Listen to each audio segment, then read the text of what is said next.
Olá, pessoal, sejam muito bem-vindos a mais uma disciplina, agora de educação musical. É uma das minhas favoritas, porque é o que eu trabalho, é o que eu gosto, é o que eu pesquiso, e eu tenho muita paixão com a educação musical, muito respeito pela matéria, embora muita gente ache até que é coisa de criança, né? Mas vocês vão ver que não é.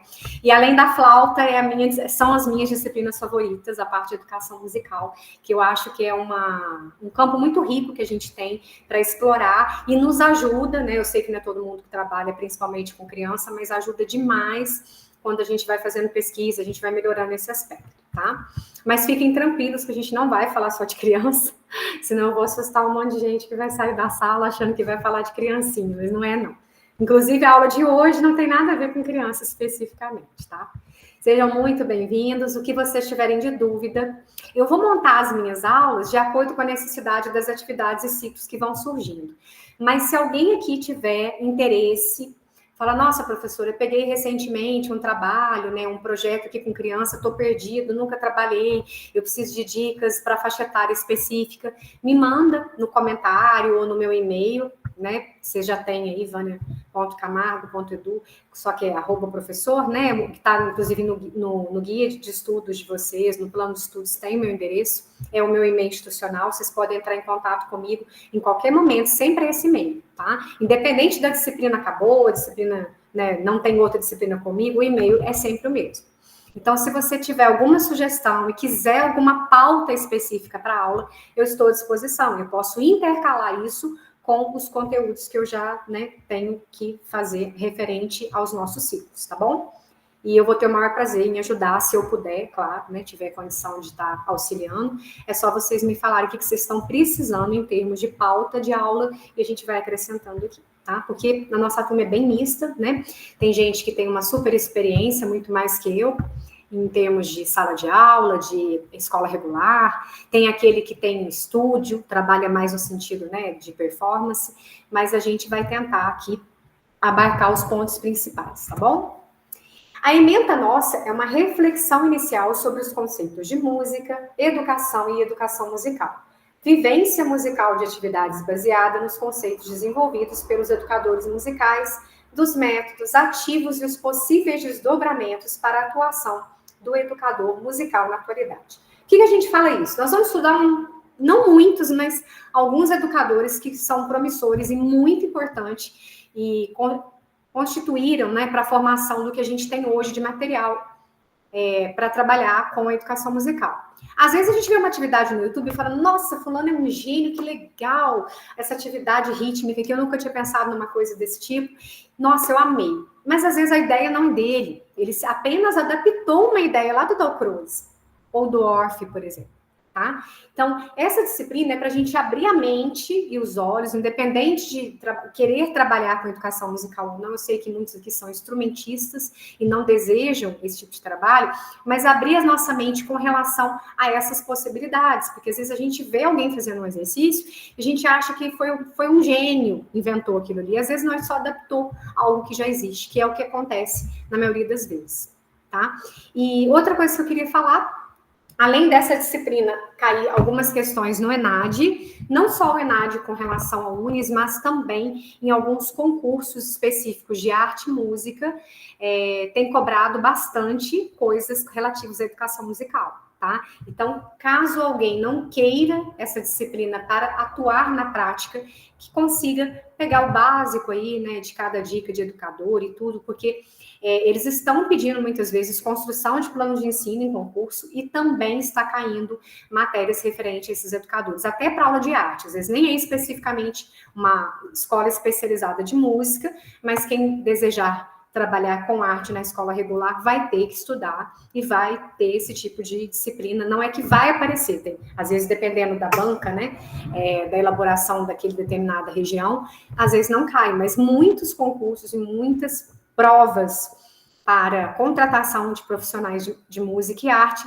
trabalham com essa matéria aqui. Por isso que ela está tanto para bacharéis quanto para licenciados. Eu gosto sempre de explicar isso, para não vir aquela coisa assim, professor Celso, que chatice, fica tem que aguentar a professora Vânia falando de criança, nossa, que chatice, que é aula de educação musical, para quê? Então, já estou explicando desde já que cai nessas avaliações, no ENAD, que é uma preparação para vocês, para quem quiser futuramente, de repente, aí fazer uma prova nesse sentido, tá? Cai sim, mesmo sendo uma prova de arte, às vezes cai sobre os educadores musicais. Porque eles não são só educadores musicais, eles contribuem para as outras áreas que vocês vão ver aí posteriormente. O que é musicalizar, né? A gente usa muito essa palavra e às vezes não pensa muito no sentido que ela tem no nosso cérebro. O que ela induz realmente, qual a importância dela para a educação musical, para a música de forma geral. O Dalcroze e alguns educadores costumam falar que se você não sente a música no seu corpo, se você não internaliza o ritmo, você não toca bem. E às vezes uma pessoa, ela trava em alguma posição específica no violão, ou ela não consegue afinar aquela nota específica do violino, ou tem um sopro que não é muito fluente para as notas agudas no instrumento de sopro, porque ela é muito travada no sentido de sentir a música, né? Às vezes ela fica tímida, ou às vezes ela não quer sentir a música com o seu corpo de verdade, né? O instrumento, ele é uma extensão do nosso corpo. Então, se eu não estou sentindo o instrumento como uma continuação, como se fizesse parte do meu corpo, a minha música não vai fluir da mesma forma. É por isso que tem gente que toca, às vezes a gente fala, nossa, fulano toca, parece que me arrepia, parece que é tão bonito, e às vezes eu escuto a mesma música com uma outra pessoa tocando e não sinto isso. É por causa disso, né? A musicalização, ela vai estimular o cérebro, de uma certa forma, ela vai diminuir a ansiedade, porque você está trabalhando a concentração, a respiração. Falar, não, mas eu não toco instrumento de sopro, não sou cantor, não vou trabalhar a respiração. Vai, né? Vai facilitar a expressão de ideias da disciplina do aprendizado, vai melhorar a leitura, sim, a resolução de problemas, porque se eu estou trabalhando os dois lados do cérebro, e a música é a única das artes que faz isso, eu estou, sim, trabalhando a leitura e a resolução de problemas. Eu vou ser uma pessoa talvez um pouquinho mais criativa que o meu colega de profissão, estou falando isso para músico que não trabalha diretamente com música, tá, gente? Às vezes tem pessoas que tocam porque amam tocar, porque tem um estúdio, porque gostam de tocar em casamento, mas trabalham em outra área. Então, essas pessoas, às vezes, na maioria das vezes, elas se destacam. Elas têm um aumento de foco e concentração muito maior e principalmente promovem a criatividade por causa do processo de improvisação que a gente trabalha na música, né? E a autoestima. Mesmo que eu seja tímido, de alguma forma a música está atuando no meu cérebro e está me ajudando em algum aspecto. Né? É impossível alguém gostar de música ou tocar ou cantar e não trabalhar nenhuma dessas áreas que nós acabamos de falar. Vocês podem ver que está por cores aí, né? Cada parte está ligada a uma região do cérebro especificamente. A gente não vai entrar em detalhes, né? Que seria meio neurologia, mas a música, ela tem esse poder, sim. Os profissionais e os atuantes de musicoterapia, eles defendem isso o tempo todo, que embora pessoas pensam que foi uma coincidência, eles conseguem, sim, regredir casos graves de depressão, diminuir o batimento do ritmo cardíaco das pessoas e tantos outros benefícios, né? Que só quem trabalha com música sabe que é capaz. Sim. Então, de acordo com o Suanik, um dos objetivos do professor de música é trazer a consciência musical do último para o primeiro plano. E aí, ele afirma que o método específico de ensino não é tão importante quanto a percepção do que a música é, ou do que ela faz na vida da pessoa. E a Violeta Gainza também confirma a importância de ter clareza do que se pretende com a educação musical. E ela afirma que o objetivo específico é musicalizar, ou seja, o que é musicalizar? Tornar o indivíduo sensível, tornar ele receptivo ao fenômeno sonoro. Às vezes eu vou ter um aluno que não vai tocar bem, mas ele vai gostar de cantar. E ele vai gostar de história da música. Às vezes eu vou ter um aluno que é muito lento, nunca consegue ter agilidade no instrumento. Mas às vezes ele adora estudar gêneros musicais e estudar diversos tipos de música pode ter feito ele ficar menos ansioso e até parar com ansiolítico ou com outro medicamento que foi receitado. Então, essas respostas à índole musical é a educação musical. Eu não posso falar musicoterapia, que tem que ser um formador específico. mas eu posso dizer que a educação musical também tem esse poder de transformação. E por que não trabalho com a educação musical terapêutica, que também está muito em alta, né, por conta das demandas aí dos médicos, fono, psicopedagoga, tem indicado. Tá? Isso é uma indicação médica, gente, na atualidade. Isso não é um achismo. Aí eu acho que a música... Não, está sendo indicado no laudo, principalmente dessas crianças, um dos propósitos, que faz parte do tratamento delas, para quem trabalha em escola está vendo isso, é a música.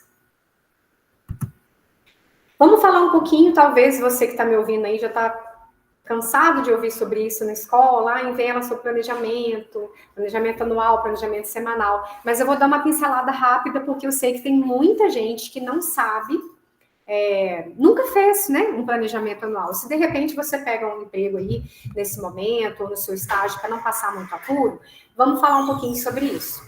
Eu vou falar numa linguagem para a escola regular e depois pensando na escola de música, tá, gente? As duas formas são parecidas, mas como que a gente pode conduzir? Então, o planejamento anual de escola regular, se o trabalho que você fizer lá for muito voltado para musicalização, para educação musical, você vai ter duas opções. Ou você pode trabalhar com um conteúdo mais condensado e estipulado no plano, e geralmente hoje, ótimos livros no mercado, eles já vêm até com isso pronto, tá? Planejamento anual, conteúdos do ano todo, do bimestre, já vem tudo pronto para você. E às vezes até plano de aula. Um exemplo disso é a coletânea do Márcio Coelho e a Ana Favaretto, que é o Batuque Batuta. Eles têm uma coletânea que vai do primeiro ano do ensino fundamental até o 5º ano, que é uma apostila de música, e vem tudo ali. Aí vem a parte dos áudios, vem os objetivos, né? Já vem tudo certinho. Alguns livros de artes, no momento, na atualidade, algumas vou falar marca, né? No mercado atualmente tem colocado também o estudo e o trabalho com as inteligências emocionais, tá? Que está sendo também muito utilizado nas escolas. E a outra forma é você fazer o trabalho com projeto. Às vezes você não tem uma escola no qual a diretora usa um livro específico que você vai ter que seguir na sua aula de arte. Aí como é que você faz? Você pode trabalhar com projeto. E dentro do projeto, você pode incluir os conteúdos de música. Como que a gente vai ver isso? O projeto pode ser uma escolha da direção, da supervisão, dos professores, pode ser uma necessidade da escola, tá? Toda essa proposta, ela não deve ser iniciada antes de falar com, pelo menos, a supervisora pedagógica da escola, senão você, às vezes, vai escolher um tema que, de repente, não vai ser tão interessante. E, na maioria das vezes, ela já vai colocar esse projeto para a escola inteira desenvolver, tá? Toda a escola participa. Então, vamos ver um exemplo rapidinho aqui. O projeto didático é um tipo de organização e planejamento do tempo e dos conteúdos que vai envolver a situação problema. O objetivo é articular propósitos, né, o que os alunos devem aprender, e os propósitos sociais. Qual que é o produto final que eu quero com isso? O que eu quero atingir com isso, né? Eu vou fazer uma exposição, eu vou fazer uma apresentação musical dos alunos, eu vou... No caso do online, né? Eu vou selecionar as melhores músicas que a pessoa gosta de tocar, fazer um vídeo, editar e divulgar o link. O que eu vou fazer para finalizar e para concluir aquele período, aquele projeto, né? Além de dar um sentido mais amplo às práticas escolares, o projeto vai evitar o quê? A fragmentação dos conteúdos e vai tornar a aula mais envolvente, mais corresponsável pela aprendizagem, né? Exemplo para a escola, tá, gente? Não para de música. Para uma escola regular, por exemplo. Como que eu colocaria esse projeto? Você está fazendo um projeto anual, vamos supor que a diretora escolheu rádio escola. Ela quer falar sobre o rádio, fazer uma pesquisa de campo com os alunos, quer que você movimente a escola, junto com a professora de português e mais a professora de artes e tal. O conteúdo seria história do rádio, gêneros musicais, conhecendo o funcionamento da rádio e minha rádio escola. Aí eu tenho que trabalhar esse tema e esse conteúdo na escola inteira. Como que eu vou fazer? Aí você vai adequar apenas a cada faixa etária.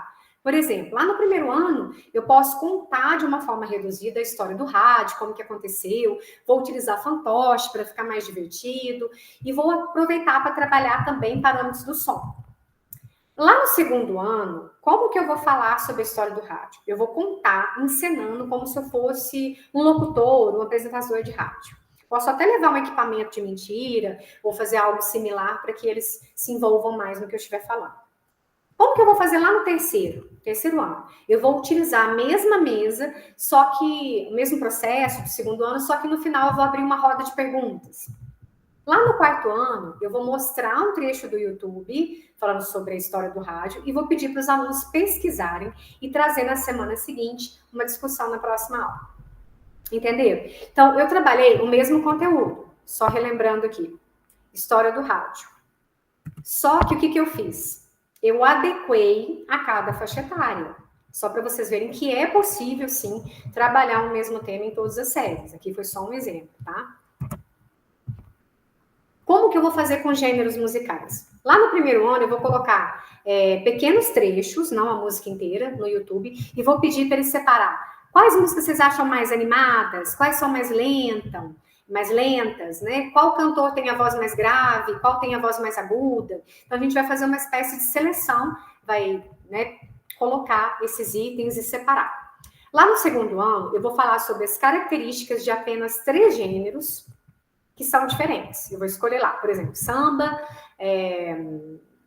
frevo, e dando um exemplo assim, né? E rock.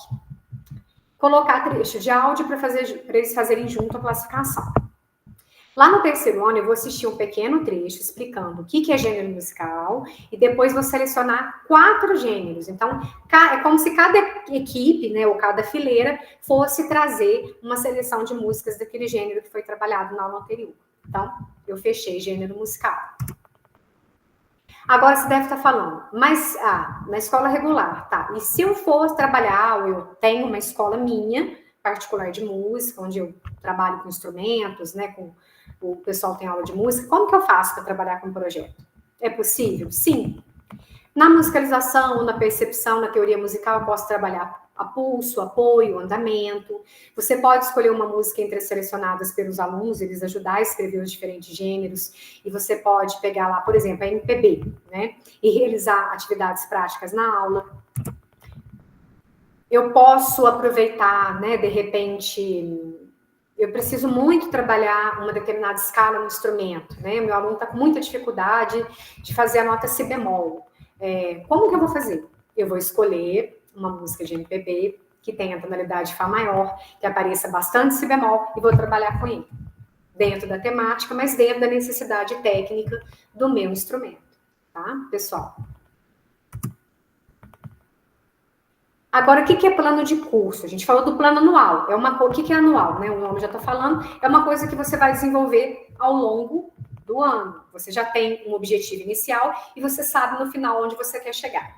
Mas é o decorrer, né? Como que eu vou me organizar para não ficar repetido, para não ficar cansativo? Plano de curso. Ele é um instrumento de trabalho que tem o objetivo de quê? Referenciar os conteúdos, as metodologias, os procedimentos e técnicas que vão ser utilizados no processo de ensino e aprendizagem das unidades escolares, tá? Geralmente, a gente vai atender a característica interdisciplinar, se for escola regular, e contextualizar, principalmente pelo PCN. Ah, mas eu não sei fazer isso. É só baixar o documento lá nos PCNs, né? Tem todas as diretrizes, o que deve ser trabalhado em cada faixa etária. Como eu falei para vocês, se for uma apostila específica de música ou artes, já vai vir tudo isso pronto para vocês. Se vocês não tiverem, vocês têm que ler e pesquisar. Quais são... o que eu tenho que trabalhar de conteúdo musical dentro do PCN para alunos de primeiro ano do ensino fundamental? Lá está escrito. Ou da aula de artes, esqueci. E aí, com aquela referência, você vai montar as suas atividades semanalmente, né? Aí já entra o plano semanal para que você se organize no decorrer das semanas aí, vai aplicando tudo isso. O que tem que conter, né? A integração sequencial dos conteúdos, o detalhamento da proposta pedagógica, a listagem de materiais que eu devo utilizar, as formas de avaliação. Como é meu processo avaliativo? Eu quero uma avaliação formativa, né? Eu vou avaliar ao longo das aulas se o aluno está tocando, se ele está desenvolvendo, se está estudando em casa. E lá no final do ano eu faço a somativa, que é uma apresentação. Beleza, tem que conter no plano. Tá? Não adianta só falar, eu vou analisar aula a aula. De que forma? Isso é o processo avaliativo. A gente não está falando que tem que ficar dando prova, tá, gente? O processo avaliativo é que forma eu estou acompanhando o desenvolvimento do meu aluno, musicalmente, seja na matéria teórica, seja no meu instrumento. E ele tem que conter objetivos gerais, objetivos específicos e conclusão, tá? E para a escola de música, como que eu faço? Aí eu vou puxar aqui para a flauta, que é minha área, e depois cada um, claro, vai adaptar a sua. Geralmente você tem o logotipo da escola, né, que é o marco lá da escola de cada um. O nome da disciplina, no meu caso, se eu dou aula de instrumento, eu vou colocar o meu instrumento, flauta doce. Estratégia, o que é estratégia? Como que é desenvolvida a aula? Eu vou dar uma aula de 1 hora, eu dou aula particular de 1h30 para o aluno. Então, eu vou colocar 1h30. Ano letivo é o ano, né, que você está, 2024, 2025. Objetivos gerais e específicos. Mas antes de continuar esse de música especificamente, eu vou mostrar aqui para vocês um exemplo de plano anual, tá? O que é o plano anual? Ele é um esqueleto, vamos falar assim. É os pontos principais. E desses pontos principais, eu vou puxar para o meu conteúdo semanal. E aí eu vou ter o desenvolvimento do meu ano inteiro organizado, sem muito problema, sem desgaste. O aluno fica feliz, né? Eu não estou repetindo. Esqueci que eu tinha te dado essa música. Já te dei. Então eu vou te dar outra música. Que música nós vamos tocar? É chato acontecer isso, né? Então o plano ele serve para isso, para você se organizar. Dá um pouquinho de trabalho, mas para a gente é bom e para quem está fazendo também. E aqui é um exemplo simples da escola regular. Então, por exemplo, conteúdo. Eu estou iniciando o ano, então vou fazer o quê? Ambientação. Aí eu vou usar o Amigo Nick, atividade de socialização, atividade com nome, canção de acolhida e relaxamento. Qual que é o objetivo? Observar o comportamento dos alunos, com os colegas de sala, trabalhar atividades com o boneco para adaptação e canção de acolhida, de boa tarde. O que é o desenvolvimento? Aí aqui você vai colocar tópicos trabalhados e geralmente, às vezes, tem material necessário também. É onde você coloca o que você precisa para aquela aula. Eu preciso de uma bolinha, eu preciso do livro da historinha tal, eu preciso do boneco de pano tal, preciso de um bambolê, o que você precisa? No desenvolvimento, eu não aconselho colocar muito detalhado, porque isso você já vai fazer no plano semanal. Senão acaba que você vai fazer o serviço 2 vezes. E por que também que eu não gosto, e particularmente não detalho, o planejamento anual? Vamos supor que você está trabalhando na escola. Aí surgiu uma oportunidade, uma proposta melhor, no outro ano você vai para outra escola. Você deixou tudo lá escrito. Né? Você não deixou tópicos, você deixou tudo detalhado. E aí você vai lá para outra escola. Entenderam? Então, o planejamento anual é tópico, é mais resumido. E o planejamento semanal, aí sim, apenas para a supervisora que está lendo, seja diretora, seja professora da sala que acompanha, seja quem for, ele vai ter referência, sim, tudo que você está fazendo de forma detalhada. Mas no planejamento anual eu não coloco, tá? Mas eu estou falando de mim, aí vai de cada um. Mas voltando aqui para a música, né, que vou mostrar um exemplo também de música. Então, você coloca o nome da disciplina, o ano, objetivo geral e específico, beleza. Programa. Aí vem o detalhamento do que você vai trabalhar com o aluno, no caso do instrumento, aqui que a gente está falando. Eu separo iniciantes com algum conhecimento, por quê? Aquele do zero é que nunca tocou nada, certo? Ele vai começar lá do zero. E às vezes a gente recebe uma pessoa que já tem conhecimento, ele só quer aprimorar, ele quer aperfeiçoar. Então, às vezes, se você pega um planejamento, né, de iniciante do zero, para ele vai ser chato, ele vai o quê? Desestimular, ele vai sair só. Então, se você tiver iniciantes de 2 níveis, é interessante que você faça de 2 formas diferenciadas, tá? Para não desestimular aquele que é mais adiantado. Existe uma coisa que às vezes a gente utiliza, nem todo mundo sabe, que são as rotinas. O que é rotina? Toda aula de instrumento de sopro, a gente tem que trabalhar escala, a gente tem que trabalhar nota longa, né? E assim por diante. Assim como no piano tem a leitura à primeira vista, assim como o violão, a gente tem uma rotina que não tem como mudar muito, porque faz parte do domínio técnico do instrumento. Como que eu posso melhorar isso de forma que não fique cansativo? Aí eu chamo de rotinas. Por exemplo, eu faço uma rotina inicial, que é, lógico, o breve histórico do instrumento, acredito que todo mundo faça isso, né? Fala as partes do instrumento, de onde surgiu, aquelas curiosidades. Você toca um pouco para a pessoa ver, desculpa. No caso da flauta, eu mostro as famílias da flauta doce, os tipos de flauta e tal. Postura, tudo isso, na inicial. Aí, rotina 1. Exercício de controle de ar, né? Esvaziar os pulmões, segurar tantos segundos, aumentar progressivamente. Aí, lá na rotina 2, eu vou fazer exercício de escalas, leitura de apoio, de método, né? Seja de acordo com a faixa etária. E depois eu vou tocar o repertório, que é música. Aí, lá na rotina 3, eu vou tocar escalas, só que com variação, leitura de método, vou fazer um pouquinho de leitura à primeira vista, repertório.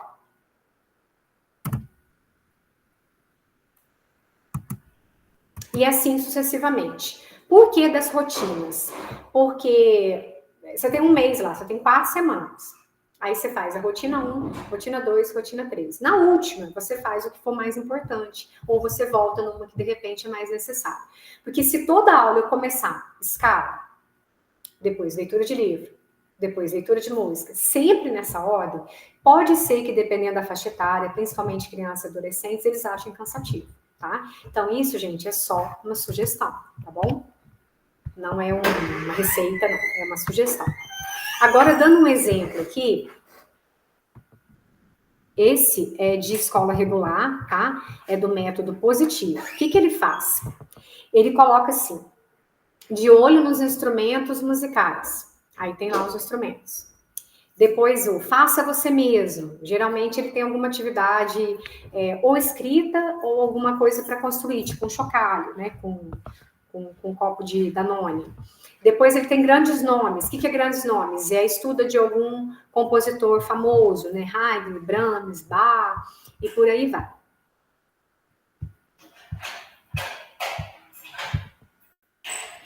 Depois ele pode trabalhar também conceitos musicais. Aí ele trabalha ritmo, melodia. Então ele segue exatamente esse esqueleto em todas as séries. Só que aí o conteúdo não se repete. Às vezes ele coloca lá, por exemplo, violão, né? Tá estudando um pouquinho sobre o violão, sobre o instrumento de corda. Aí lá no terceiro ano ele põe de novo o violão, mas algum acréscimo vai ter. Então ele vai aumentar o nível de dificuldade, vai fazer alguma coisa que não tem lá no primeiro ano. Ou ele vai estudar, por exemplo, Brahms e depois lá no segundo ano ele estuda alguma curiosidade, alguma coisa que não foi trabalhada, entendeu? Então é uma estruturação específica, mas é um livro, tá? No caso aqui que eu mostrei para vocês é o positivo, sistema positivo, mas existem muitos outros no mercado. Esse aqui é mais antigo, inclusive. Eu até acho do Batuque bem melhor, a estruturação, tá? Agora, partindo para música, né? Eu sou professor de violão, como que eu coloco? Vai depender muito da escola. Aí, geralmente, a escola vai passar para vocês um modelo chave, um modelo específico que todo mundo segue, tá? Se não passar, tem muitos modelos na internet que vocês podem olhar e adaptar para a música, né? Vocês vão achar, assim, de história, português, matemática, mas aí é só adaptar, tá? No caso aqui, ó, por exemplo, violão. Lá no ciclo inicial, até 10 anos, o que eu vou trabalhar? No primeiro ano eu vou trabalhar propriedades do som, elementos da música, e vou trabalhar parabéns, andantino e alguns acordes rasgueados. Depois, lá no segundo ano, eu vou trabalhar as músicas Nona Sinfonia, Love Me Tender, Asa Branca, Rei Leão, aí andantino, acordes com dedilhado de 3 tempos, balada, acordes rasgueados.